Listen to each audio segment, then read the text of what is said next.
Hey everyone, welcome back. So today we dodged a pretty massive drop, I think, in Bitcoin. So what happened today? Tariffs by, well, Trump administration that were levied on Mexico and Canada. Those have been kind of rescinded a little bit, at least for a time being, for about 30 days on both countries. Both countries have agreed to certain terms to help support protect the border, basically, and prevent fentanyl from getting into the United States. So we'll see what happens, and it's for 30 days, right? Basically, the United States is going to be in conversation with them, so I think this is a good thing, at least for the time being. But we'll see where it plays out later on it. We also had a bunch of good stuff coming out today from the administration. We'll talk about what was it called? U.S. is going to become a wealth fund. What is that called? I'm drawing a blank right now for some reason. But you guys know what I mean. We got that. We got Bitfarms providing their production update. We got Cipher providing it as well. Mara as well. We have a lot of stuff to get to, and then we have a lot of stuff that you guys are not bullish enough on to get to as well. So it should be pretty fun. Today was a good day. It wasn't as bad as we thought it was going to be last night. Last night I thought it was going to be a bloodbath this morning with everything else, but things turned around relatively quickly, so that was good. All right, let's get into it here. We got a bunch to cover here, so not financial advice as always for now only. Do your own research, and full disclosure below that. If you would be so kind to hit the like button and subscribe, helps me out tremendously. And let's take a look at what happened today with Bitcoin. Bitcoin had a huge swing today. It was basically a $10,000 swing on it, a little bit over 10,000. So it was just a nutty day on it. I was watching it this morning, and then things started to pop on us within a relatively short period. So it was good. It was a relief. The miners were looking pretty ugly this morning as well, but the miners, for the most part, finished out the day mixed a little bit here, somewhere up, somewhere down. MicroStrategy was up a little bit as well. Bitcoin overall was up on the day, which was good, right? So Bitcoin today went as low as 91,178 and then closed at 101,460, right? It's over 10,000. I mean, just go back a couple of years. Go back to, what was it, probably 2017, 2018, Bitcoin was around the teens, right? 10,000 mark around there. And now we're having price swings of $10,000 and it's like nothing almost. So it's just amazing how Bitcoin has, I guess you could say, grown up a little bit here, being at 100,000 right now, where before a 10,000 swing would have basically met doom for Bitcoin. Right? If we had a 10,000 swing on it, when Bitcoin was at 10,000 or 11,000, something like that, people would have been running for the hills. It would have been panic. But right now, we're at 100,000 again. We dropped down to 91,000, and we're looking okay. So, like I said, today was actually a really good day, considering of what could have been. So things worked out in our favor, which is nice.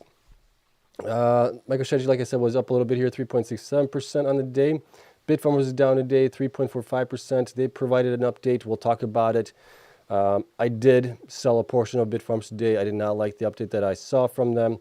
With the results of the sale there, I bought more into Cleanspark and IREN. I bought 70% more into Cleanspark of those funds and 30% into IREN at that point.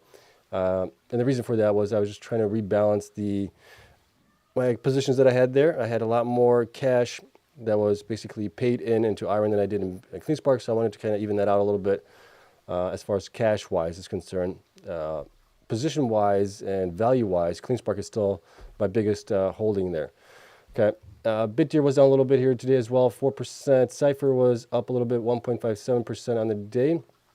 Cleanspark was up 1.44%. CORZ was up just a little bit here, 0.5% roughly. Hive was down 0.68%. Hut8 was down just a little bit here, 0.2%. IREN was up 4.5%. That one has done the best other than Wolf here.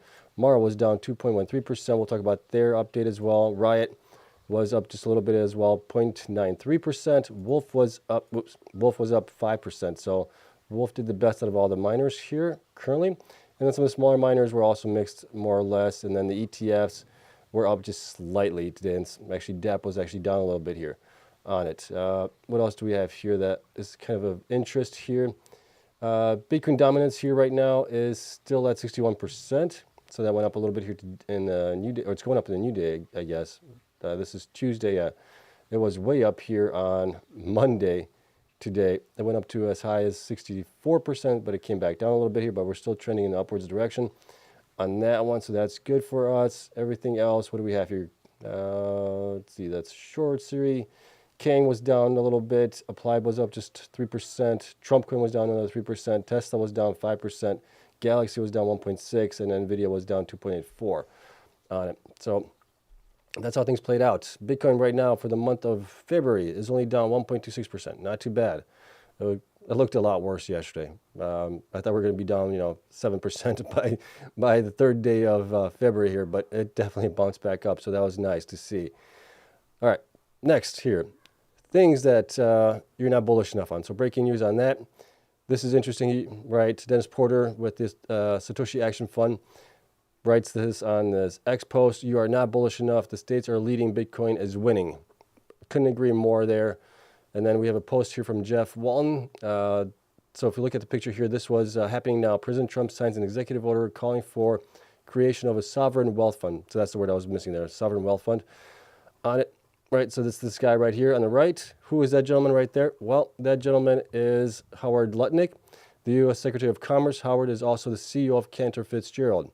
You guys might recall Cantor Fitzgerald is, I believe, one of these players in the space where we've seen it before as well with the miners. When the miners do an ATM, some of these guys will use Cantor Fitzgerald to do the ATMs there as well.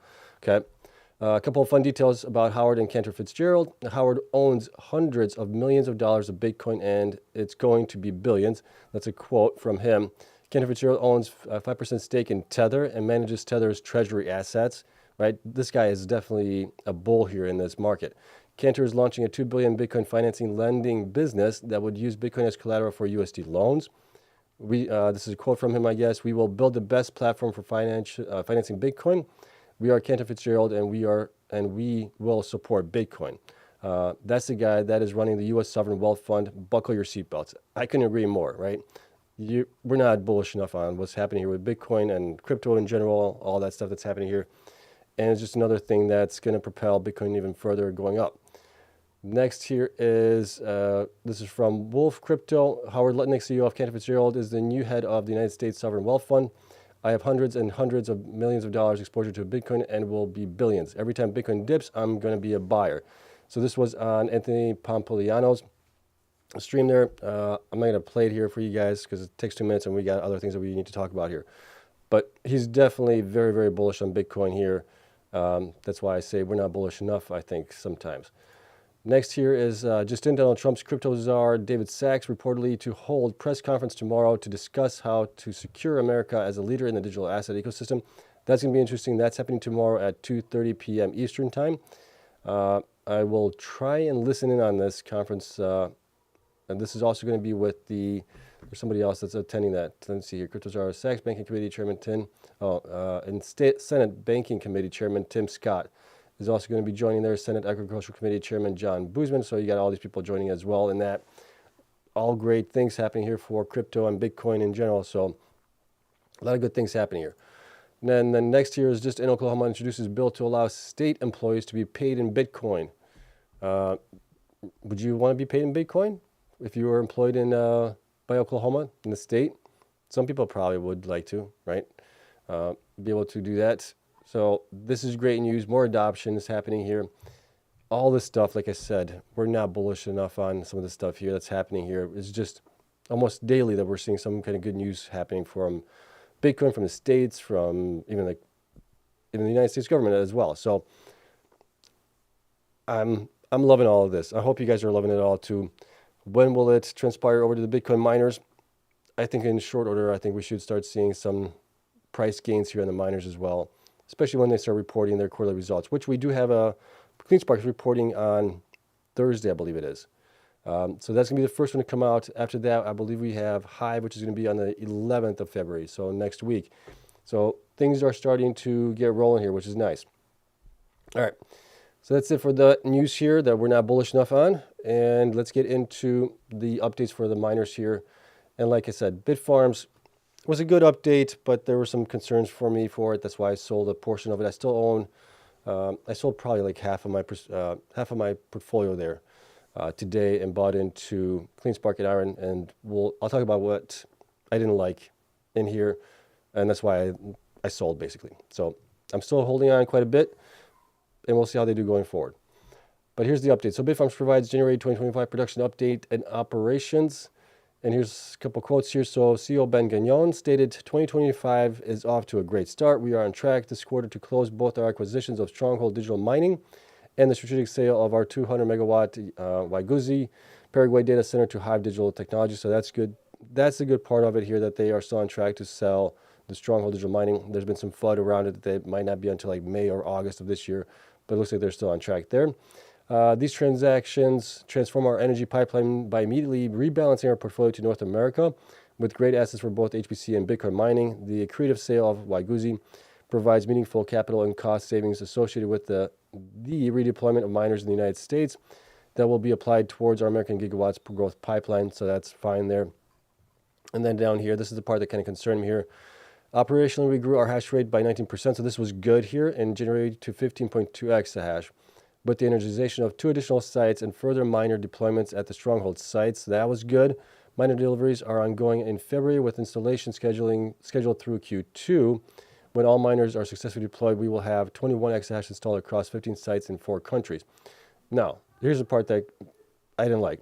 So, however, due to the underperformance of some of the T21 miners, we are derating our guidance by 14% to 18 exahash in the first half of 2025. So why put that 21 exahash here if you're not going to get there and you're getting it to the 18, right? So I didn't like that. It just seems like one thing after another, we are getting, what's the word I'm looking for there? We're getting, derated or lowered on expectations and things like that going forward. I wasn't a big fan of that. That's why I sold half of my position there in Bitfarms and put it into Cleanspark and IREN. Because of that, because I'm a strong believer that hash rate growth right now, especially as we're getting into possibly this bull run here of Bitcoin, is going to be so important because they're going to be generating so much more revenue here, right? So if they're at 15.2 exahash now to getting to 18 exahash, that's not much growth here over the last 5 months, basically. I mean, you're looking at roughly 2.8 exahash. So over 5 months, you're looking at roughly what, half a exahash a month, roughly. It's still growth, but it's much slower than what we thought, and it's much lower than we were actually expecting to be somewhere around this year, right?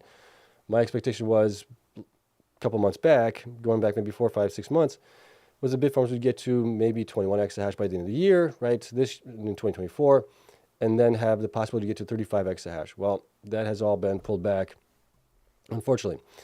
But continuing on here, we are focused on resolving the T21 underperformance to drive better performance across all of our sites. So that's the other part. They've been dealing with this for probably, 6 months, and they still haven't been able to figure this out.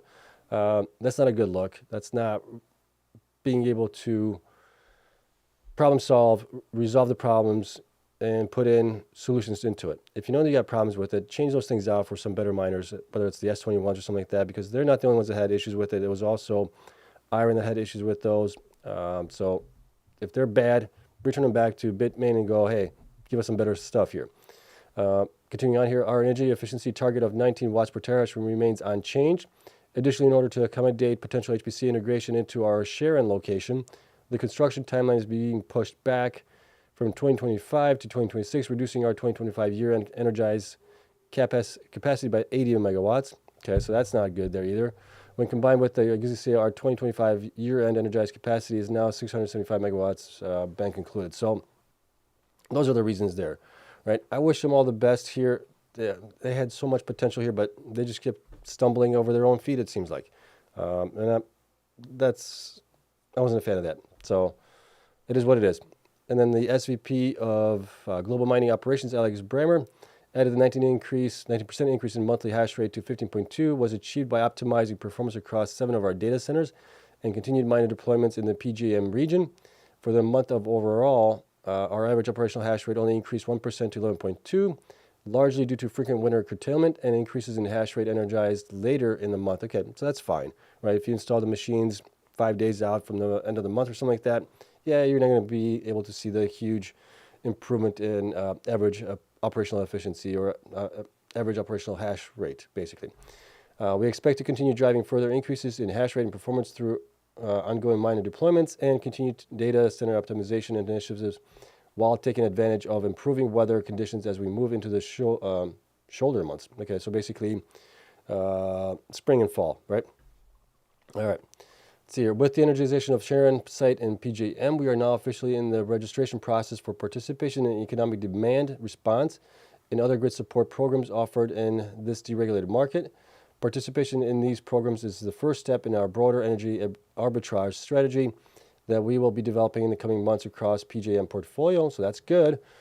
This strategy will be critical to maximizing the value of our PJM assets and will be greatly facilitated by the deployment of a powerful miner energy strategy management platform, LOD, formerly known as Lincoin. So that's something new. I haven't heard about them yet.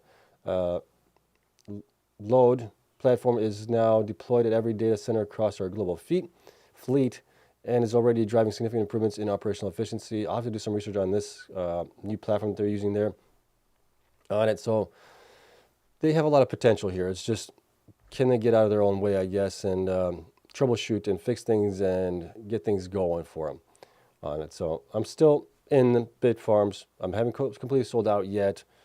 And yeah, we'll have to see how they continue going forward here. But here's what we got for the month of January here. Total BTC earned was 201. Month-end operating hash rate, 15.2 exahash. Watts per terahash efficiency now at 20. It's definitely a great improvement that they had from January of last year of 35 exahash. So they've done a fantastic job, at least upgrading their fleet and doing all the things that they're supposed to be doing. And they only sold about 42 Bitcoin here this month as well. So things are looking, that part of it was fine. They're growing their Bitcoin hodl and everything else. All right, let's take a look at Bitfarms here really quick on my sheet here. You can see the performance over the last 12 weeks has not been great. 35% down from 12 weeks ago. They're down 25% from 8 weeks ago. From 4 weeks ago, they're down 10%. Last week, they were down 11%. Shares outstanding is 448 million. Stock price as of today was $1.40. Market cap 628 million as it is right now. Current hash rate 15.2. Future hash rate I'm at 18.3, roughly, more or less, unless they get the T21's issues resolved there. And the BTC mined here has been coming down, and we should see an uptick here in February, maybe. February's going to be a shorter month by about 3 days. That might hurt them there a little bit on it. Revenue has also come down a little bit here, not too bad, 20.1 million right now. BTC hodl has increased here, which is good. They also stated in there that they paid off a loan. Let me see here, where is it at? I thought I saw it in here someplace. Oh, let's see here. Added 218, bringing treasury to 1,152. Representing, let's see, where was it? This includes the repurchase of 88 Bitcoin from Bitmain. Okay, so they repurchased those for 8.3 million there, it looks like. So they got some of those back. That's why we have those numbers up here.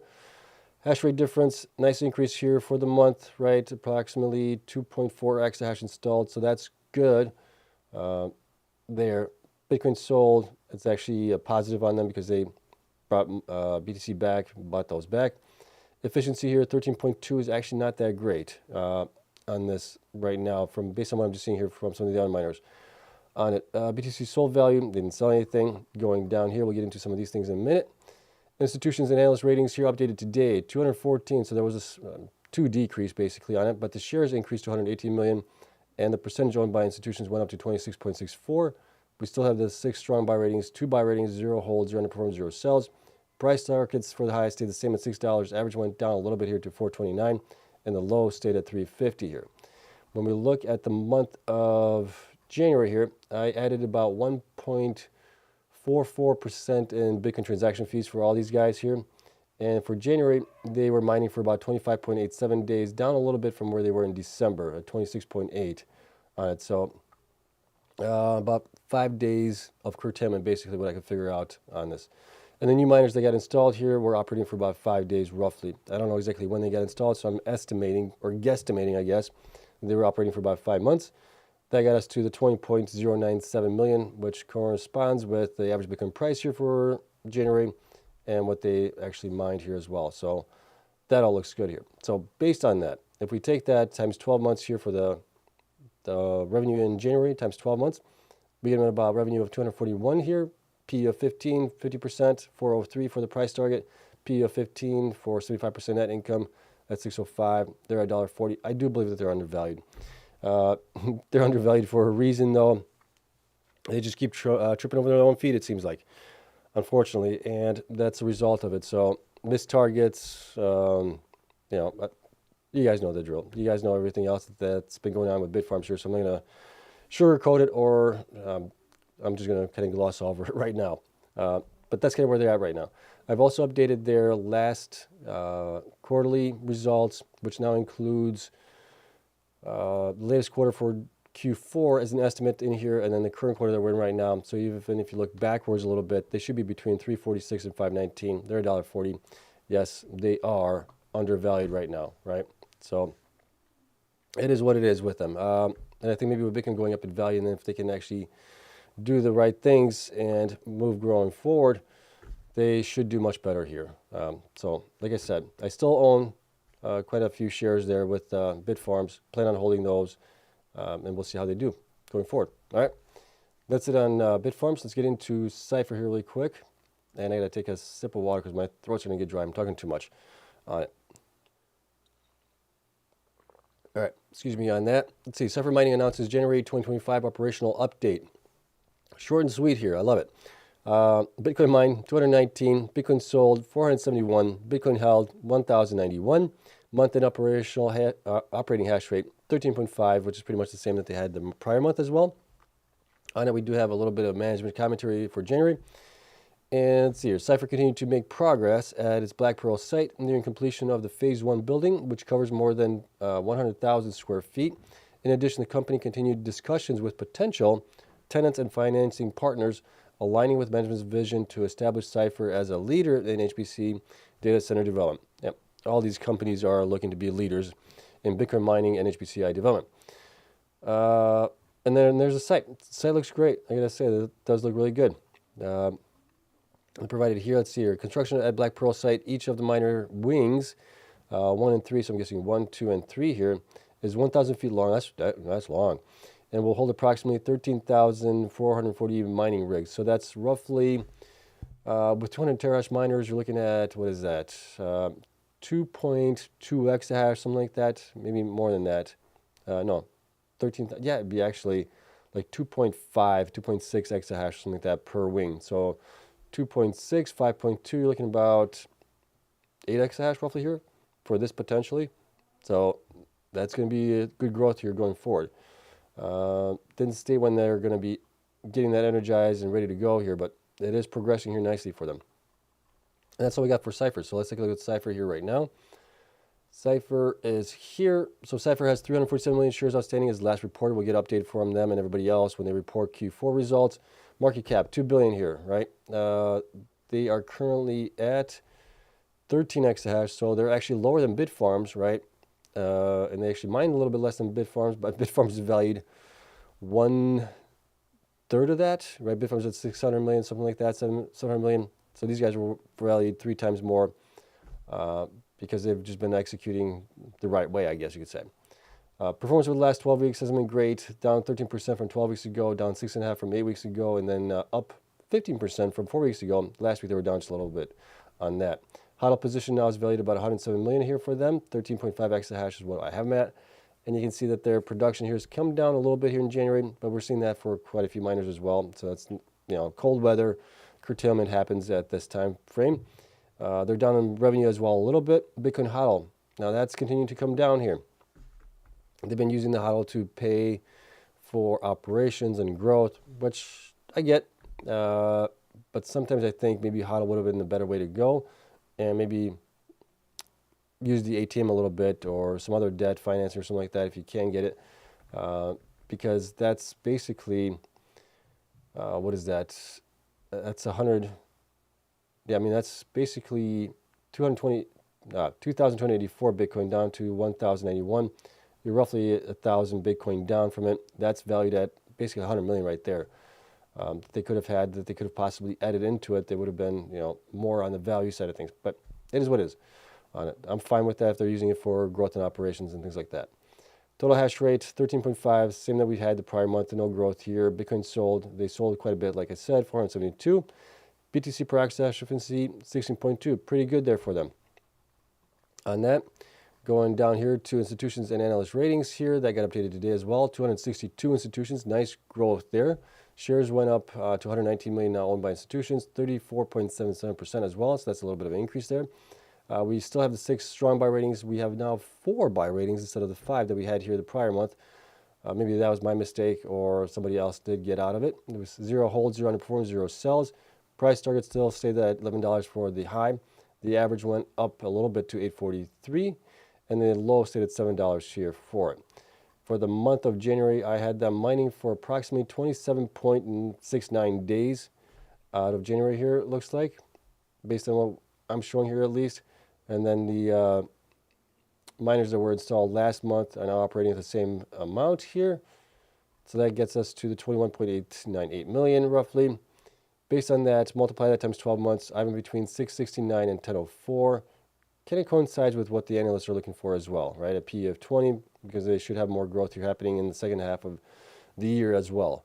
Now, if we look at the numbers for the last 3 quarters and the current quarter that we're in, which is Q1, I'm in between $4.66 and $7. They're at $5.82. That look like they're fairly valued, but based on this number here, which is looking at the future numbers for these guys, I believe that they are undervalued from where they really should be. But they're close to where they probably need to be valued. But still undervalued a little bit. Not much, but a little bit. All right, so that's it for Cipher there on that one. Lastly here, let's take a look at Mara. Mara is a little bit interesting here. Mara got me a little bit confused here today. I had to spend some time trying to figure things out here as well. But Mara provides their Bitcoin production and mining operational update for January 2025. Management commentary. In January, our production saw a 12% month-over-month decline in blocks 1, largely due to fluctuations in network difficulty and intermittent curtailment. I would say it's curtailment more than the network difficulty than anything else. On it, going down here, looking ahead, we are committed to expanding our mining capacity in 2025 and further strengthening our position as a leader in the BTC mining industry. Our strategy will prioritize near net zero cost energy solutions, and we look forward to sharing more on our earnings call at the end of the month. Okay, so I'm looking forward to that. I want to see what they're going to be planning as far as their growth targets for this year, if they announce them. They've been kind of coy about those here going in the past, at least. Let's see here. They did have some nice improvements here. I forgot to probably mark this. We remain focused on optimizing our fleet and implementing strategic enhancements to drive long-term efficiency and performance. At Wolf Hollow, Texas, we successfully completed the conversion of over 230 containers to immersion cooling, achieving high uptime with our S21 Pro miners, immersion miners at that point. Okay, so that was good there. And then here's what got me a little bit confused on it. So I'll point this out to you guys here. So this is for January, right? BTC produced was 750. They're providing here prior month 865. When I looked at my spreadsheet was showing me something different. And then over here, they're showing for December, right, numbers 890. I'm like, okay, what the heck is going on here? Why is this off? Why are the numbers different from the 2 months? And then when I looked at it here, this actually coincides with the numbers pretty close to what I have them for December here, if we look at them really quick. But this got me confused here, and let me see, it went down too far, sorry about that. Went down too far, 865, where is it? I had 867. And that is based on what is actually going to be possibly reported as revenue, I think. So I'm a little bit confused now whether this new data that we're seeing here for January is actually 750, or is it lower based on what they're actually going to be reporting revenue on? I'm not sure. I honestly don't know. So my numbers for possibly Q4 and now Q1 are going to be off because I just don't know what is what. Before I was able to actually extrapolate or exclude some of the stuff that was JVs and things like that that were not going to be reported as revenue, but as a separate line item under assets and things like that potentially on it. So I'm a little confused. Like I said, I'll leave it at that. But we're going with the 750 that they provided here right now. Average Bitcoin produced per day was 24.2, down from 27.9 here, it looks like. Energized hash rate was 53.2, so the same that they had in December as well, at the end of December. So that's kind of what we're going with here. And then here you can see footnote number 2 includes our share of production from joint venture partnerships. Okay, so some of these joint venture partnerships are not greater than 50%. Those should not be included as well. So I'm guessing the 750 is the same that they provided before as 890, maybe the prior month. I'm not sure. right? So if I'm off, you guys know the reason why I'm going to be off on it potentially. If we do have anything else, that is it. So let's take a look at Mara here really quick. Mara has 321 million shares outstanding, stock price $17.95, market cap $5.7 billion. Performance of the last 12 weeks has not been great. I feel like a broken record with some of these guys here right now. They're down 13% from 12 weeks ago, down 19% from 8 weeks ago. They were up a little bit from 4 weeks ago, 2.7. Last week they were down 8.2%. Right? Current hash rate 53 exahash. Current HODL 45,659. Huge HODL there. That's valued at 4.5 billion. That's 78% of their HODL to market cap value. That is just bonkers. That's crazy. So each share has $14.03 of HODL position in it right now. It is what it is, unfortunately. Bitcoin mining here, they peaked here recently in November with 884, down to 867, like I said, and that's me taking out the stuff that they might not report as revenue, okay? And then 727 is what I'm showing here right now, so down from the 750 that they're showing. So I had a 23 Bitcoin basically for stuff that they don't have 50% controlling interest in the JVs, okay? That's what that looks like.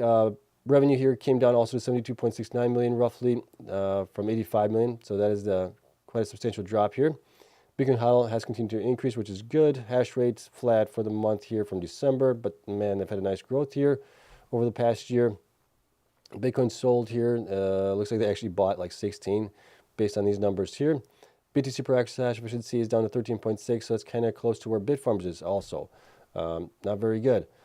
Right now, BTC sold value, well, looks like they bought 1.6 million, sorry. On it, going down here to institutions and analyst ratings. Nice increase in institutions to 520. Shares also went up to 178,620,000, but the percentage owned went down to 53.26. Whenever I see that, that tells me at least that there was dilution happening here. That's the only thing I can think of that's happening there. We still have 3 strong buy ratings, 2 buy ratings, and 9 hold ratings. 0 underperforms, 0 sells. Price targets is 745 for the high. The average actually went down to 27.17, and the low went down to $20 on that one. Okay. Now going down here as far as production for January, I had them operating for about 24 days on average across the board with all their machines. Right. They had the same hash rate from last month to this month. This is kind of what they were at, 24. So they're off by, what is that, 7 days of curtailment? That's a lot. That's not good. So we'll see how everybody else comes in, but that's not good. But they're still generating a heck of a lot of revenue here, right? 74, 75 million, depending what you look at. If you look at the 867, you got 85 million here. Why am I getting 74 million? What's the miss here? Did I do something wrong here? That's January 74. Why is that way? You got 1 million being added there. Okay, that looks right. What am I going by of? Oh, I'm going off of here. The 750 here. Okay, 72 million, 74 million. Okay, that's why I'm that. So that's what I'm using. I'm using the 750 Bitcoin. That's why I said I might be off on their revenue targets as far as where they come in for Q4 and then Q1. Q1 or Q4, I have them at 207 million here. We'll see how close I get. Historically, I've been pretty close when I've been taking out some of this JV stuff for them. But we'll see. Okay, talked about that here. Based on the numbers that we have here for January, multiply that times 12 months, I have in between $27.96 to $41.94. Kind of in line with what the analysts are looking at as well, right? More so on the average side and to the higher side as well on it. So I do believe that they are at $17.95 right now. They are undervalued as it is. So I expect them to do pretty well here going forward if Bitcoin cooperates with us and actually goes up in value, along with some of the other miners like Cleanspark and everything else. Plus, with them having such a huge HODL position and the FASB rules and everything else going into effect, which they've been using for a while, that should help the EPS for the stock, unless they put a bunch of stuff in there for stock-based compensation, bonuses, what else could they put into it? Depreciation as well. If they put a bunch of stuff in there, that's going to lower the EPS numbers for them. Now, if you look at the last 3 quarters, the current quarter that we're in, right, Q1 that we're in right now, revenue came in about 687 million here, 2138 to 32, right? They're still under that. They're undervalued, in my opinion. All right. So that is it.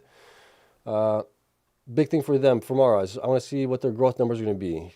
Cipher, what are their targets going to be for growth? We kind of know what Bitfarms is going to be for the next 6 months, maybe a little bit longer than that. So, but I'm really looking forward to some of these other guys reporting what are their targets here getting into 2025, whether it's by the end of the year or by the mid-year, whatever it might be. I want to see some targets from these guys. But yeah, it's surprising that we saw at least Bitfarms grew. Mara and Cipher were both flat as far as hash rate growth. I'm starting to think that a lot of these companies may have planned on getting to their max hash rate before we get into this bull run here with Bitcoin potentially in the next 6 to 9 months or something like that. Or if you have an extended cycle, we could be going longer. I don't know, but we'll find out for sure.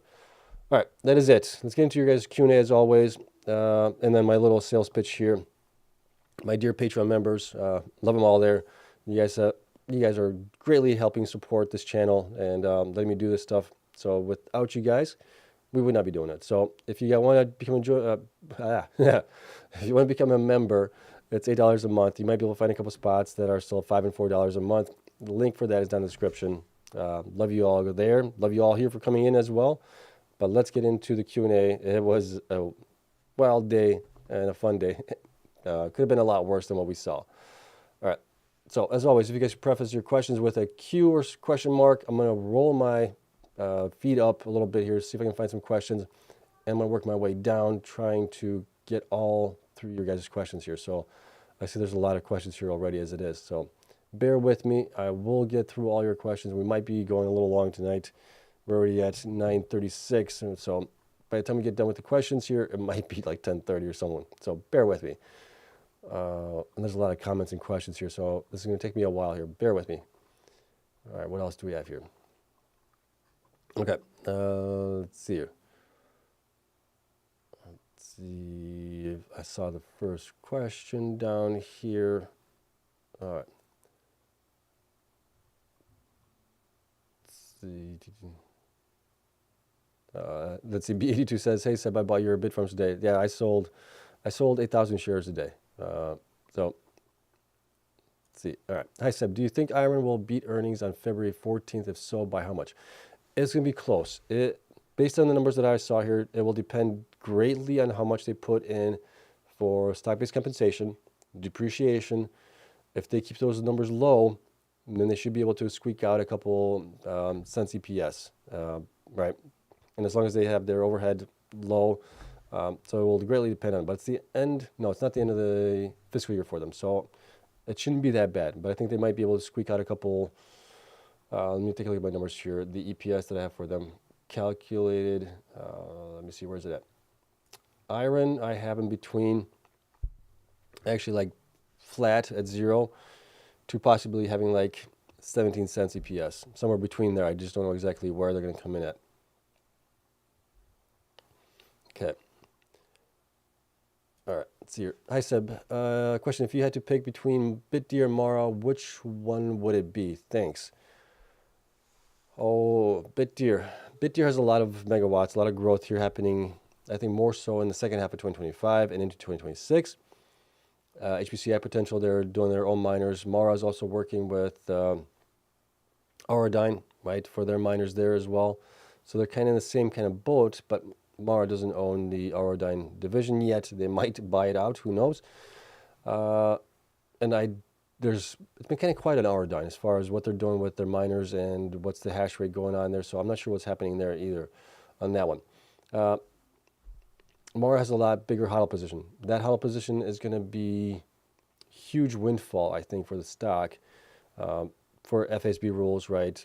BitDeer can't take advantage of it right now. BitDeer has had a nice run up here where Mara has been kind of held back. Same thing like Cleanspark, more or less. So I would think from here, but I could be wrong on this, I would think that Mara would do better than BitDeer based on just the hodl position, the amount of revenue that they're generating here right now as it is with being at 50 exahash, 53 exahash. I would think that they would do better, but we'll have to wait and see. All right.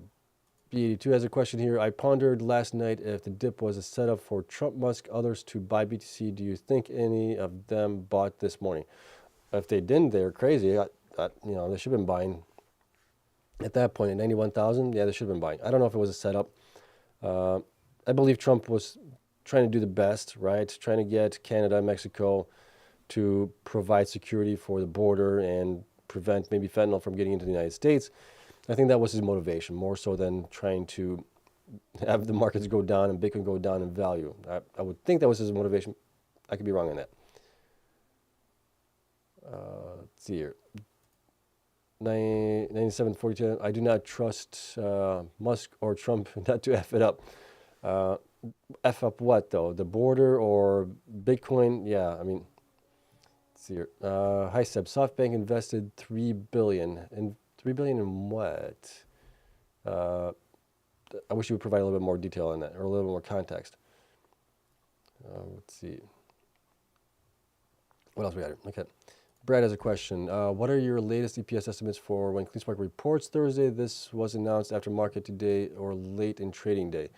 Yeah, they announced it, I thought, in the morning. Maybe I was wrong on that, but I saw it this morning, I thought. Let's see.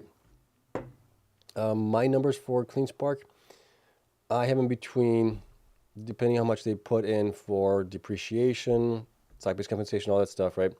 So between $1.61 and $1.79, based, if my math is right, on the FASB revaluation of Bitcoin. That's kind of where I have them at right now. Okay, let's see here. Hi, Seb. Question: if SoftBank invested $3 billion with OpenAI annually, will this be a good news for Cipher? That I don't know. I mean, $3 billion. I mean, what does that actually get you? That gets you, if you're looking at, what is that? I got to run the math here. If you're looking at 10 million per megawatt, right? If you're looking at that, let me see my math. So 3 billion divided by 10 million per megawatt. Let's see, 3 billion, that's a lot of zeros. 10 million is a lot of zeros as well. It's 300 megawatts. So could Cipher get it? Possibly. Could some of the other guys get it as well? Yeah, I mean, I'm not sure. I really don't know. I wish I knew. Let's see. 97 says I only have Cleanspark and IREN as miners right now. Very nice. I think those are great miners there. Let's see here. Seb, I must say I'm enjoying having more than one Chris Dummeter on the site. It's nice to see him occasionally post something I don't disagree with. Yeah, I'm trying to figure out which one is the impersonator. We'll see. Chris, I'll try and get this figured out for you, buddy. Let's see it. Let's see. Alexander says, I consolidated into IREN and Cleanspark. Everything else looks sketchy. IREN and Cleanspark have been like the best performers as far as operational growth, execution, all that stuff. So I can agree with you there as well. Let's see. Charlie says, don't feel bad about selling Bitfarms. It's important to never get emotional tied to a stock. It will cloud your judgment. That is very good. That is very true. And I try to base my judgment based on metrics. They haven't been, I gotta admit, the metrics haven't really led me to the miners I've been pumping here recently, but I think in the long run, as long as Bitcoin still goes up to 150, 200,000, whatever it might be, the miners are providing good EPS, I think they will run. It's just been way delayed from where I thought they were going to be. Let's see here. Ryan Buell, I thought Hive paid 85 million. I think in total it was like 85 million because 19 million were in energy deposits or something like that. That's part of it as well there, and I think that's another 10 million that's going to be needed to finish out the build out, I think. What else? All right. Let's see. How many shares do you have left in Bitfarms, Seb? It's a little less than 8,000 shares right now. Let's see. Question. SoftBank has a clause till the end of February to decide what they will do regarding investment into Cipher's 300 megawatt site at Barber Lake. This should be huge. The 50 million seems a deposit. Well, they got shares for it. It's not a deposit. They got shares. So it's not a deposit on that. But yeah, 50 million is not much, like I said before. 50 million is not, that's 5 megawatts, basically. So that's definitely not a lot there. You need a heck of a lot more if you're going to build out a HPCI data center that's a tier 3. You're going to need, a couple $1 billion. Let's see. Question, with more curtailing heavily again and only mining 750 coins in January with 53 exahash of miners, can we now go back to saying their mining is again very disappointing again? it's disappointing. It's not great, hugely disappointing, but it is. But I understand, right? Some of the other miners are going to be down as well. You're going to have Cleanspark down as well because of the weather. The weather plays a big role into this as well. So it's not that bad. I mean, they're down. Yes, they're down quite a bit. So 7 days curtailment, roughly, more or less, give or take here a little bit. It's not good, but it's not bad. I'd say it's kind of average, at least right now, what we're seeing. So they're kind of in the mix there for the average operations right now. All right, let's see here. Does anyone believe Cleanspark will go above $18 after the profitable quarter? Depends on how we get the shorts. Will the shorts convert? Will the shorts go long? What happens to the shorts? We'll have to wait and see. Let's see, Andrew says, Cipher has 2 other 500 megawatt sites ready for investment. Stargate, and SoftBank will invest $100 billion into 10 sites in Texas. Cipher is Texas-based. Thoughts? Yes, but that's going to take time. You're looking at maybe 2016, 2017, I would say at the earliest, to get those sites developed, everything else. Maybe even 2016. Wow. Going back, flashback, 2026, 2027, and maybe 2028 on that one. All right. Do you think Hive should reach $30 consider King its exponential growth, projections, HODL, HPC, and U.S. headquarters migration? At that point, for Hive to be $30, let's take a look at Hive. Let's see, where is Hive? The growth is nice. I'm liking the growth that they're having right now, more so than I'm liking what Bitfarms is doing, actually. So I will give them that. If we look at Hive here, Hive has, as of the last reported, 130 million shares at $30 a share. What would that give them? That would give them, wow, like, what is that, 3 billion? Right? Am I thinking that correctly in my head? 130 million shares times 30, yeah, 3.9 billion. Could he get there? Maybe not, depending where Bitcoin goes and how fast they can build out everything else. Move to the United States would be good for them. Their HODL position is at $30. I mean, that'd be basically a 10x from here. I would say shoot for a 5x. If you get 10x, consider a bonus at that point, and depending where Bitcoin goes also. Okay, going back here. Let's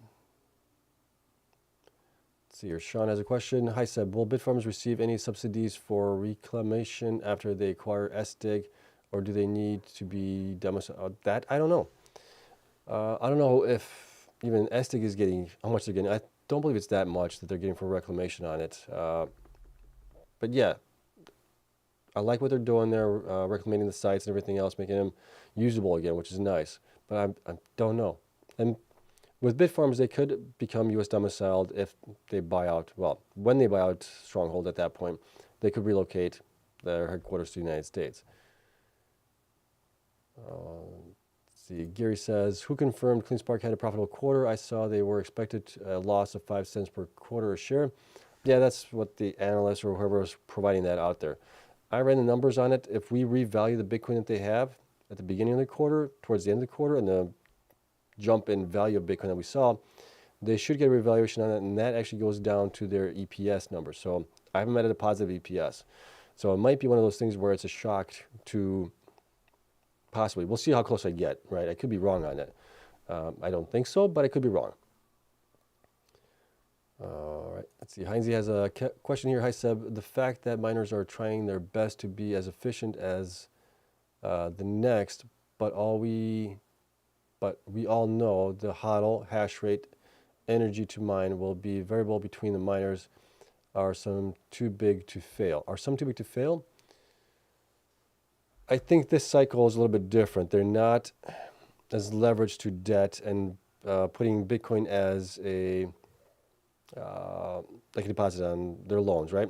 So in that regard, I think they're in a much better position than they were last cycle. Last cycle, we saw CORZ go into bankruptcy. Why? Because they had debts. Well, there was other issues I'm going to get into it right now, but they had other issues as well on top of it. So I think they're in a much bigger position. Are some too big to fail? No, because of what we saw with CORZ, right? You can stumble, you can fall. with that regard. So I don't think that they're too big to fail, but it's going to be harder for them to fail if Bitcoin stays in these levels and if we have an extended cycle as well. If Bitcoin goes down, to, let's just say Bitcoin goes to 200,000, 250,000, whatever it might be, and then falls 70, 80%, that's going to be hard. That's going to be tough on the miners again. So the ones that have a nice balance sheet, sold actually Bitcoin in the bull run to put it in as cash, might do well. But if we have an extended cycle, well, that might negate some of the other things here. So it's going to be interesting to watch how this all plays out because of all the adoption that we're seeing here. I don't know where it's going to go. Let's see. Okay. Question: other than IREN and Cleanspark, what would be your third choice miner to own right now? In the past, Bitfarms was my choice, right? I thought they were going to have much better growth than what we saw here. So it is what it is with that one. So I still think Bitfarms is undervalued, so don't get me wrong there. I still think that they're undervalued. As far as right now, I would maybe go into... Now I wouldn't go into Riot either. Riot is going into HPCI. They've kind of put a pause in Bitcoin mining expansion. They have a nice huddle position there as well. Gosh, I don't know who would be the next one after that. Man, that's a tough question. I would say Mara, maybe. They've had really good operations here in November, December. Huge huddle position as well. That should benefit them with the revaluation. I would say Mara. I think right now, just off the top of my head, going through some of these guys here, I would think Mara maybe. Let's see. Puckstand says, like button, you degenerates. Appreciate it. Thank you. Let's see. Your Hive needs to be on the short list to buy. Hive is, yes. Them getting to 25 exahash is definitely very, very good. But we're going to see some dilution because of it, I think. But still really, really good here. I would say, yeah, I would put them on a list, possibly, like in the top 5 to buy, potentially. Let's see, trying to find another question here. What else do we have here? A lot of comments. Okay, question. Julian has a question here. Hi, Seb. You often mention potential cycle top September, but historically always been November or early December. Any thoughts? The reason I say September, October right now is because when we look at the cycles, the halving events are like a month earlier each cycle, right? They're not exactly 4 years out. They're like a month earlier. So last time we had in May, this time we had in April. So that's why I'm thinking if we look at the cycles historically, we would maybe see it in September, October, maybe. But yes, typically we've had it in December, right? This was in 2017. We had it in November in 2021, I believe. That's why I'm saying September, October, maybe this time around, if it's a similar cycle. Let's see here. Can you please show Hive's chart, like number of institution buyers, ratings, and price targets? Yeah. This is as of last month. It's not for the right now. So it's a month old, the data that we have on Hive. So here you go. Here is the price targets, institutions, and everything else that we have for Hive right now. This is as of 1/8/2025. I'll update them when they actually provide their production updates for January. So that'll get updated at that point, okay? So you can, there you go, take a screenshot of that if you like. Let's go back into the Q&A. All right. Let's see here. Why sticking with Bitfarms? I really don't understand. Well, I've been getting out of it slowly, right? I sold some in December. I sold some now in February, basically. It's just every time that they disappoint in where I think they should go, I take off a position, a portion of that at least out, and put into something else that I think is going to do better. But yeah, it's just, maybe it's sentiment. Maybe for me at least it's sentiment that I'm still in them, maybe on that. I still want them to do well, and maybe they could surprise us with some kind of HPCI deal. They got some consultants working on there. So I do have still a small position in them. I would say it's a nice position in them right now. I'm happy with that. What else we got here? All right. Question. So Mara earned 5.1 of available rewards last month. What was their percent of global hash rate for the month? For this month, for January, I haven't run the numbers yet on it, but being at 53 exahash, and we had the hash rate of roughly around, what was it, on average, 770 exahash. So let's see here, 770 divided, or actually, sorry, 53, let's do 53 divided by 770 roughly. They had about 6.8, if my math is correct. Let me take a look at what did I use for January numbers for. That was on average 780. Okay, so let's do 780. Go back here, delete that, 780. So they had about, yeah, so that's still about 6.7, 6.8x percentage of the network hash rate there, roughly, based on those numbers. Jordan says, looks like we could be getting huge news tomorrow from David Sachs. Yes, we'll have to wait and see what happens there. Do you think Bitfarms can do a 5 USD? I would think so. Bitcoin goes up to 200,000, 150,000, whatever it might be. I would think they could do that. Let's see here. Question, what is Mara's power contracts? I know some miners curtail during high energy demand per their contracts, so good, bad, execution must account for weather.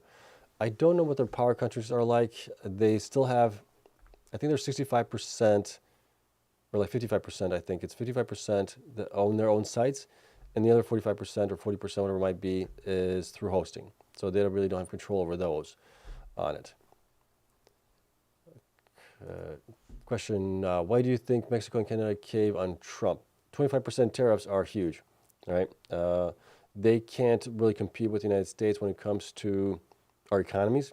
I mean, I think Texas has a bigger economy than Canada does, right? At least the governor there said that they have a bigger economy than Canada. So they gotta come to the table. They gotta, help out a little bit with the borders and things like that Trump wants, which I'm all for. All right. I see what it says. Trump is probably shorting the miners. Yeah, you never know, but I don't think that's going to be the case.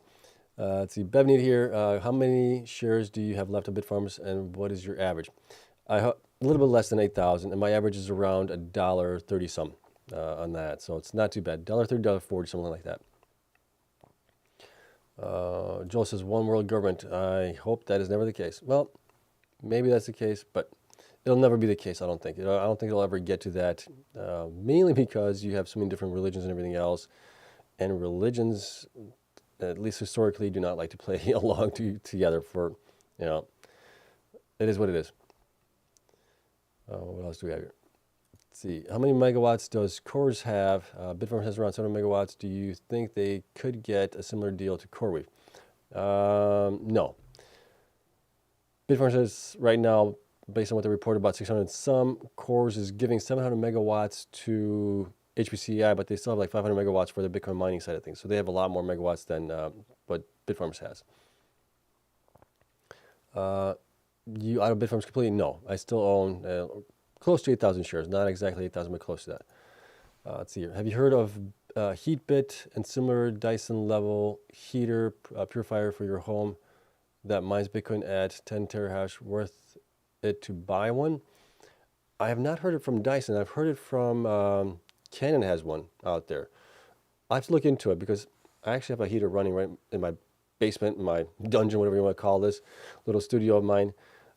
It gets cold here in the wintertime, so I have that thing running. My power bill last month was $350 some odd to keep my basement heated at least, so I can do these streams and not freeze my butt off. But I will look into those maybe next year. I think since we're already past January, we got maybe 2 more months to go. I don't think it's going to make much sense for me to buy it, but something I may look into next year on it. All right. I hope I pronounced this right. Young J. If we get a good earnings for Cleanspark and we get above the 50 and the 200 and from the Golden Cross, assuming we reach profitability, do you think we could reach 22, 24 by the end of the month? I would love to see that, but I'm not going to say that's going to be the case. That'd be 100%, but you never know, right? If it's really good EPS numbers, like I'm thinking there might be $1 something to $1.50 or whatever it might be, that might be a good catalyst to drive the stock up higher. Have the shorts cover as well. I don't know. I'd love to see it. I would honestly love to see it, but I just don't know on that one.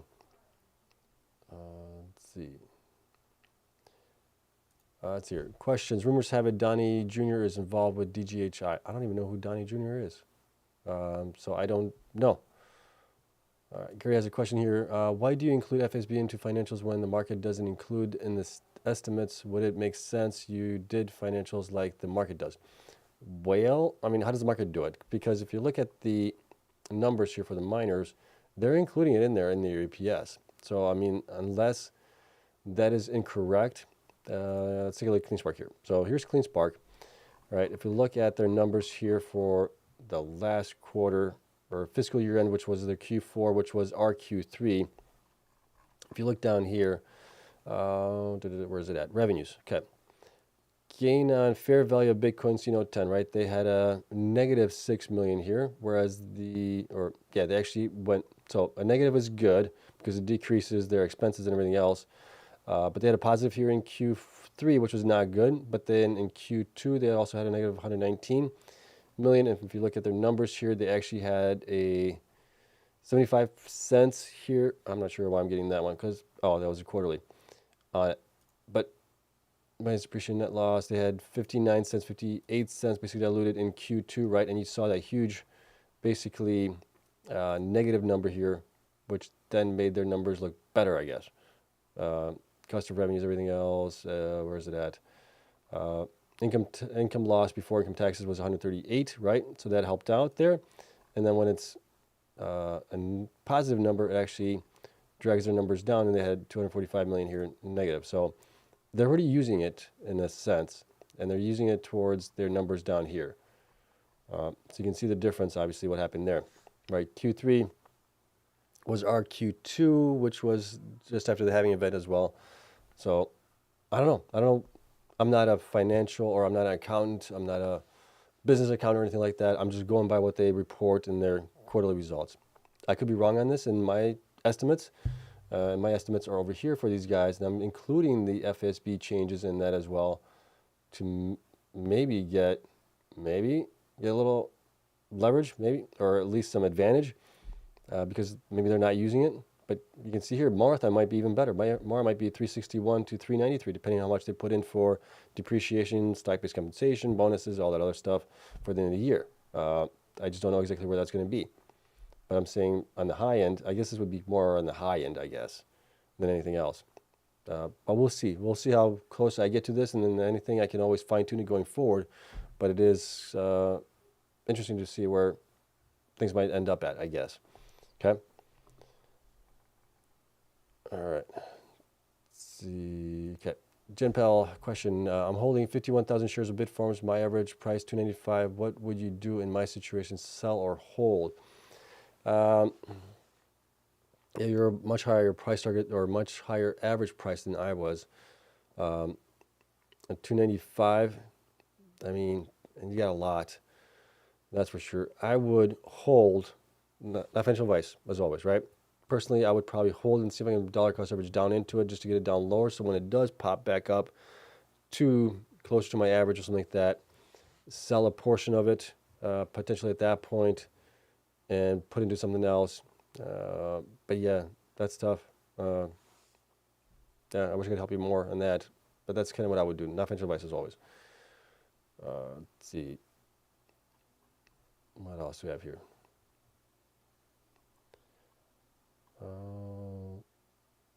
Let's see. Will Bitfarms be able to go above $10? Well, I was thinking they could, right? This was before they stumbled over their own feet. My thoughts were if they're getting 21 exahash by the end of this last year, 2024, and then getting to possibly 35 exahash, which they had it on there, one of their presentation slides, I thought, okay, yeah, that might be definitely possible, if not a little bit more than that.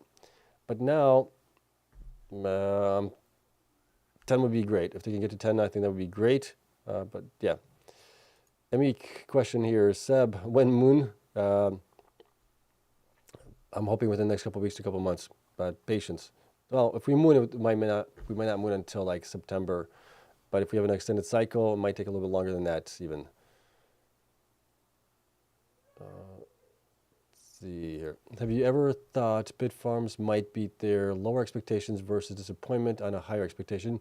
Many companies lower expectations to beat and investors cheer them. We always live and learn. That might be it. You might not be wrong there. But we've also seen companies that meet or beat their expectations, right? And they weren't lowballing it either. For example, IREN, Cleanspark, right? I mean, and even the stocks at that point didn't do too hugely, wildly great, I guess you could say. So, but it's just the cycle that we're in. Mark Suave 25, thank you so much. I appreciate that. Let's see. Question: do you think there is a correlation with BTC dominance going higher and miners? I don't know if there's a correlation because of BTC dominance and the miners. I think it's just Bitcoin dominance is improving. The miners have been beaten down, some at least. Some have done really well with HPC AI plays. The other ones, not so much. I don't know if there's a correlation with that to be true, to be honest. Question: what is Hive's hold to market cap value, assuming they have 2,000 BTC by the end of June, or by the January? Sorry, January. Let's go to Hive. So we can plug the number in here. I don't know where it's going to be exactly, but more or less, if we plug it in here, so I mean it's not too far off from where you are right now. So I'll just leave it as it is. As of end of December, they had 2,105 BTC. Bitcoin HODL value at that point was 277 million. That is 73, almost 74% of their HODL market cap value. That's $2.15 per each share. That's a lot. Their stock is at 291, right? So similar things that we're seeing here with Mara as well. Mara is pretty highly valued. Their HODL market cap is really, really high. So either they're not being valued on their HODL position or they're not being valued on their operations side of things. I don't know which one it is. I'm guessing it's on their mining operations. I think they're being valued one-to-one for their mining side, but maybe not so much on their operations, which is still crazy to me. They should be valued much higher because of it. Same thing with Mara. I mean, look at Mara here. Mara's 78% HODL market cap. It's just crazy. It's nuts. How can that be? You should value the BTC value that they have there at least 1x, right? If you want to value it at 2x, okay, like, was it JP Morgan, Chase, or somebody mentioned that? I don't quite espouse that. I think they might be like 1.5, 1.25 maybe. Okay, I could see that. 2x might be a little high. But still, even at that point, it's just crazy the way some of these miners are being undervalued right now as it is. Operations, HODL, whatever you want to look at, way undervalued, in my opinion. But that's just me. I'm not the big guy that's got billions of dollars or millions of dollars, hundreds of millions of dollars that's, betting on this, hedging on that, shorting that, and you get what we get. All right. Let's see, talked about that one. Let's see. Do we expect the Cleanspark earnings this Thursday to have any impact, or do the miner prices only depend on the BTC price? No, I think with them having a positive EPS, I think that will have an impact. Or at least I would expect it to have an impact. It's going to be interesting to see Thursday what actually transpires, what happens on that one. Let's see here. Will you still be continuing the channel well after the bull market, the cycle, continue to update on operations and such? Yeah, as long as you guys are still interested in it, I'll continue to do that. I enjoy doing this. I hope you guys enjoy it too. But yeah, I may take a week or two off here and there. I've been going, now for 3-4 years without really taking much of a break. So I do need a break a little bit here, but I enjoy it. Let's see, if you sold Bitfarms, did you buy any other miners with that cash? Yeah, I bought 70% of that went to Cleanspark and 30% went to IREN at that point. Let's see here. After reading today's update from Bitfarms, I started to think who leads the best, or the miners, I guess. I'm not sure what you mean there. Cleanspark will dump after earnings. It's all it knows how to do. And that's all that's done here recently in the last 9 months, I would say. Yeah, I don't think that's going to be the case. Let's see. I just see Mara, Cleanspark, Riot, IREN as being too big to rig massive BTC miners. Well, too big to rig how? They can still be shorted and everything else. They're not too big to rig at that point. I mean, they're only a couple $1 billion market caps. Let's see here. Why does it feel like we won't get 4x or 6x from the miners this cycle, and most it will be is a 2 to 2.5x at peak BTC prices? So tiring, save my soul, dying dead. I think we might still get there. I'm still optimistic that we might possibly reach that. If Bitcoin goes to 200,000, right, these guys are going to be making a lot of money here. I still think it's possible. I could be wrong on that. Even if we get at least a 2 or 3x or something like that, I would be happy. Maybe a little bit disappointed, but I would still be happy, right? It still beats the S&P 500 over the last couple of years. So that would be a good thing. Let's see here. Would you consider adding MicroStrategy to your portfolio next cycle? Yeah, I think I would. Based on what I've learned this cycle with MicroStrategy and the way it has performed, I can see that it definitely, gets a little overheated for a time being, and then it pulls back down to where it probably should be, where it's like a 2x on MNAV, which is fine. Excuse me, but sometimes it just gets a little too high. And then might be the time to sell and then buy back in lower. Is IREN only miner with a chance to have a profitable Q4 in mining, or does anyone else have a chance at also being profitable in Q4 mining? There should be, well, depending on how you define profitability. If you don't include FASB, then there are other miners that should be close to that as well, right? Because IREN does not have a HODL position. So if you take that out for some of the other miners, it's going to be close, kind of same thing as it is going to be close for IREN right now. IREN I have possibly between like having a 0 EPS to maybe a 17 cents EPS, based on my numbers at least. We'll see where they actually end up at. Question, will you sell the rest of the Bitfarms in February? No, I know what we're heading into right now. 18 exahash in the first half. Roughly, we're going to have a little bit of growth here possibly in February. Okay, I can deal with that. I know what's there. The position that I do have in Bitfarms right now is much smaller than where it was just a couple months ago, because I've been trimming it down as I've been, not liking what I've been seeing.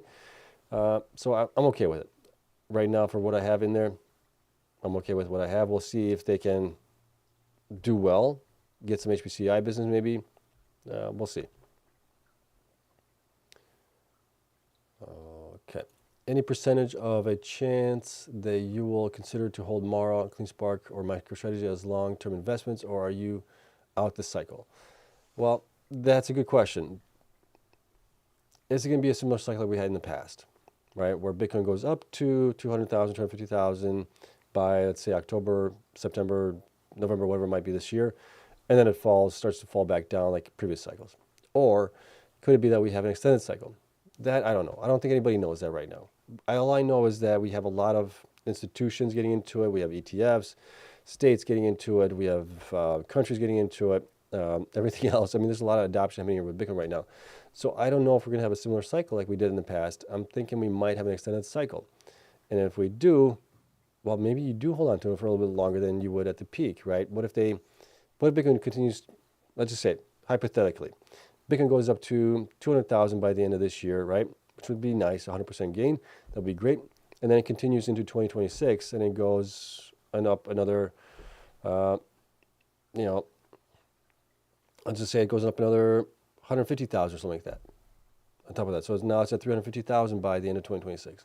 Well, that's going to bode well for the miners, depending where the network hash rate goes, though. If the network hash rate goes like crazy, then that may not be so good for the miners. But if network hash rate stays muted, or at least less growth than the price of Bitcoin, then that would be a good thing for the miners. So there's a lot of ways you can look at this. I just don't know how things are going to play out. It's too early to tell. We're only in February right now. I don't even know where the miners are growing as far as their targets are good for this year. So I don't even know where the possibility of the network hash rate growing to. Last year, 2024, we kind of knew the miners were going, okay, Cleanspark's saying that they're going to 36, Mara's saying they're getting 50 exahash, IREN's getting 20, then 30. It's like, okay, I could see where the network hash rate possibly could go based on the percentage that the miners control the network hash rate right now. I don't have any of the data right now, so I need to see what's happening there. It's just too early right now. Let's see here. Steven says, I hope tomorrow the miners don't dump. This kind of stuff is why I feel like a miner whiner. Okay, yeah, we'll see. Let's see. Roger asked the question, what's your Cleanspark and IREN targets now? Is 50 Cleanspark and IREN possible? Yeah, I still think it is. They provide good updates. Cleanspark gets a nice EPS. IREN gets maybe a customer for HPCI or something like that. Those targets are still possible. Bitcoin goes to 200,000, 250,000. I still think those are possible. Maybe a little bit higher than that as well. But we'll see. Let's see. Cleanspark target at peak of bull is 980, IREN 12. Top of bull? I don't think that's going to be the case. I mean, if Bitcoin's at 200,000, yeah, that'd be way, way, way too low. Let's see. Why did Trump cave into Mexico and Canada? I don't think he caved. I think that was the intention all along, was to get those guys to the table to have, border patrol on their borders, preventing illegal migrants going into the United States and preventing drugs and all, drugs going into the United States. So I don't think he caved on that. Let's see here. Question, I think he meant Donald Trump Jr., DGHI. Oh, that I don't know. Why did Trump cave? I talked about that already. Let's see.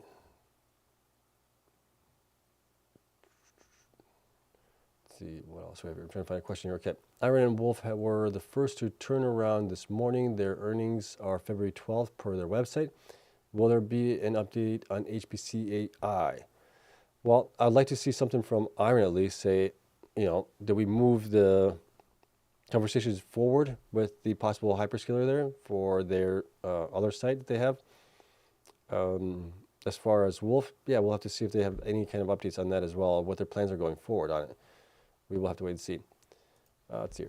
So between Riot and IREN, which right now is a better hold? Okay, I like IREN possibly more than Riot right now because of their operations. Operations have been better. The growth has been better. IREN has also more megawatts potential, I think, than what Riot does right now. The only thing is IREN does not hold any Bitcoin HODL. Riot has a bigger HODL position right now. It's tough to tell which things are going to go, but I still think IREN might be the better one. Let's see. Alex is questioning, I wonder why Bitfarms has been sitting on bad T21s for 6 months, maybe longer. First heard last summer. Is there no warranty? I mean, there's warranty on those things. You're supposed to get those things repaired by basically Bitmain, unless you have your own in-house that is approved by Bitmain to fix those. But nonetheless, they're not the only ones that had issues with those. There was also IREN that had issues with those. I would just go back to Bitmain and go, hey, these things are faulty. They kind of remind me of the D3s from Bitmain for Dash, right? Got those things plugged in 2018 when I was helping my friend mine the Bitcoin mining site. And within a couple of weeks, those things were falling apart like crazy. We had 240, 220, I can't remember exactly now, of those D3s. And within several weeks, we were down to I think 140 or something like that, like almost half. It was just, yeah, those things were crazy. Let's see here. If miners moon and you sell out of them, will you still hold streams? Yeah, well, I'll talk to you guys about the miners here. If the miners moon and we have another cycle like this where they go down, oh, heck yeah, I'd love to rinse and repeat the process again. And then, maybe we'll cover some things, other things that I'm getting into because the miners have mooned. Could I do other things like real estate, investing in other things as well? Yeah, so we'll talk about those things as well. As long as I enjoy doing this, which I do right now, even with some of the comments from you guys are, nitpicky and, kind of banging me over the head a little bit, I still enjoy doing this. So we will see. Let's see. Alex says, I suppose they could now upgrade those to S21s now too, although they probably have the same money for HPCI opportunities now. Well, that's questionable, I would say, with HPCI opportunities, but we can talk about that another day. Let's see. Hi, Seb. I would be really happy with 2x at this point. A lot of us would be with 2x, right? On those. Let's see. Seb, thoughts on EPS plus outlook for both Cleanspark and IREN, in addition to being profitable. If they beat on guidance, outlook, higher prices are in order. I would think so, right? That's kind of my thought process there as well. I'm almost certain that Cleanspark will beat. I'm not sure where IREN's going to come in because IREN doesn't have a HODL. They can't take advantage of the FSB rules. So that one's a little bit more questionable to me, but I think they should be able to squeak out a positive EPS. We'll see. Let's see. Alex says, I believe Ben is going to be on Power Mining tomorrow talking about their recent progress. Okay, well, we need a lot of answers there because, right, this stock and the company hasn't been doing great. So what the heck is going on there? Okay. Let's see. Ask question, has a question here. Seb, did you see Rex's podcast explanation of MicroStrategy comparing it to a pseudo Ponzi scheme? I saw his tweet about it. I did not watch the actual presentation there. Makes me consider getting out of my remaining shares. A Ponzi or a pyramid scheme, yeah, it's the same thing, more or less. I haven't watched it, so I can't really comment on it, what his thoughts were on it. But I don't see MicroStrategy as a pyramids scheme there. They're SEC, they have to be in SEC compliance and everything else. I just don't see that happening. Plus, they're, yes, they are diluting. They're buying Bitcoin and all that stuff at different levels. As long as Bitcoin stays above a certain price point where they don't get margin called or get called on, their loans and everything else, they should be okay there. All right, let's see here. Sean, Bitform 4-hour RSI hits oversold zone is a BTC rebound near. I'm not a chart guy, so you're asking the wrong guy, unfortunately, on that. RSI hits oversold zone. Let's take a look at it. See here. See what we got on it. Let me see here. Bitcoin, you're saying on the 4-hour chart here, RSI. Well, it had a pretty sizable bounce here. I don't see it as oversold or overbought or anything like that. It was oversold. We had my bounce might be coming in here. I mean, the daily still looks good. Daily is definitely down from where it was, especially here on Sunday. We had a bounce a little bit here today, but it was actually lower than that at one point. And then let's take a look at the weekly here. How does the weekly look? I mean, the weekly looks still good. I mean, we're under the 70 on the RSI. So I think we're still heading in the north direction here, but we'll see. All right, we're going on almost an hour and a half here on the show. Let's see what else we have here to catch up on. Any questions here? I am not going to be able to pronounce your name, but let's see here. You have a question. I heard tomorrow there is some announcement for crypto from the White House. Do you have any details? It is, what's his name? David Sachs, right? Sachs, I know it's Sachs. I'm not sure if it's David, but I think it's David Sachs there. The crypto czar in Trump administration. They're going to be having a conference at 2:30 to talk about how the United States can leverage basically crypto to their benefit, more or less. And what else do we have here? I think we got, okay. Let's see, I'm trying to see if there's a question here. Okay. Hogbody says, if these lean miners with sub 60K cost per coin flop on earnings with BTC average over 100,000 for a month now, maybe doesn't math anymore and send the ash rate. Yeah, you might be right there. It's your high Seb question with the miner crash again when Trump implemented tariffs on Europe.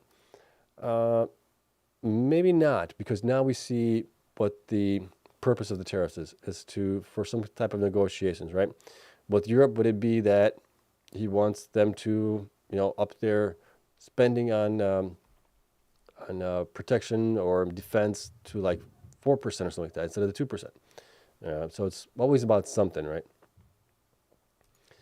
Let's see. Rick Henry has a question here. Good evening, Seb. Thanks for all you do. You're very welcome. Thank you so much for coming in here.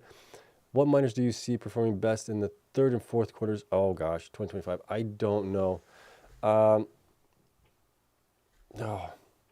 It would be depending on where they're growing, based on where they are right now and where they're growing at that point as well, where Bitcoin is at that point as well. Where is the network hash rate?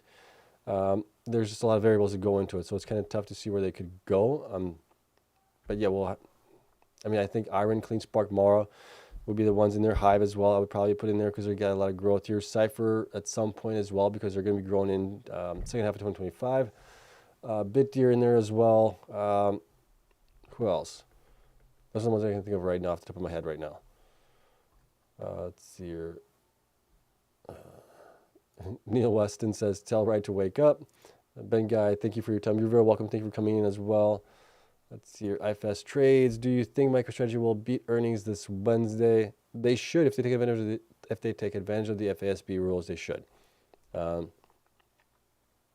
Let's see here. Ed says, thank you, Seb. You are great. Thank you so much. Don't worry about the negative comments. If there's one person dislike you, there are 10 others that, yeah.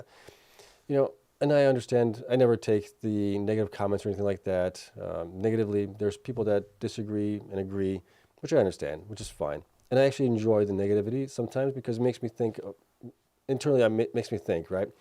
Am I looking at this the right way? Am I seeing something that they're maybe seeing otherwise? And I don't want this to be an echo chamber. I want this to be a place where we can talk openly, give our advice or our negativity on certain things, what we see things. So I always appreciate that. So I'm all for free speech as always. Is Bitfarms on track with their targets? They're actually not. They're now decreasing their targets to 18 exahash by the end of the first half instead of 21 exahash because of T21s. Well, they should have come out and said that earlier. They knew they had issues. Should have come out with that. So we'll see. Let's see. What do you think of Bit Digital? Can it go to 6? I think they're undervalued from where they are right now. They're not being valued for Bitcoin mining or their HPCI business as it is. So I would think so. Bitcoin going up higher, that should maybe give them a little love, but we'll see. All right, we are done. I'm going on an hour, 30 minutes. My throat is starting to get really dry. My lips are starting to get dry. We're going to call it a day.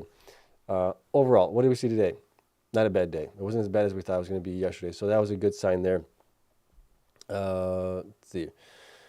Dom Harrison has a question. Have you heard of Don Trump Jr. and Digihost? I have not. No. So I'll have to look into that. Let's see. And then Hogbody says, Cantonese Cat underrated TA on miners. Shout out to the cat. Okay. I don't know who the cat is, but nonetheless. We'll see what happens tomorrow. Tomorrow we should get some more updates from the miners as well. We'll see what the David Sachs press conference is about on crypto and everything else. What else do we have coming up? I think that's it. We'll cover it. Whatever happens, we'll cover it. I'll also try to provide you guys with some good news that we're not bullish enough on, everything else. So I wish you guys a great night. Thank you so much for coming in here and spending, some of you guys, an hour and a half with me tonight. Greatly appreciate it. Love you all. I'll see you guys tomorrow.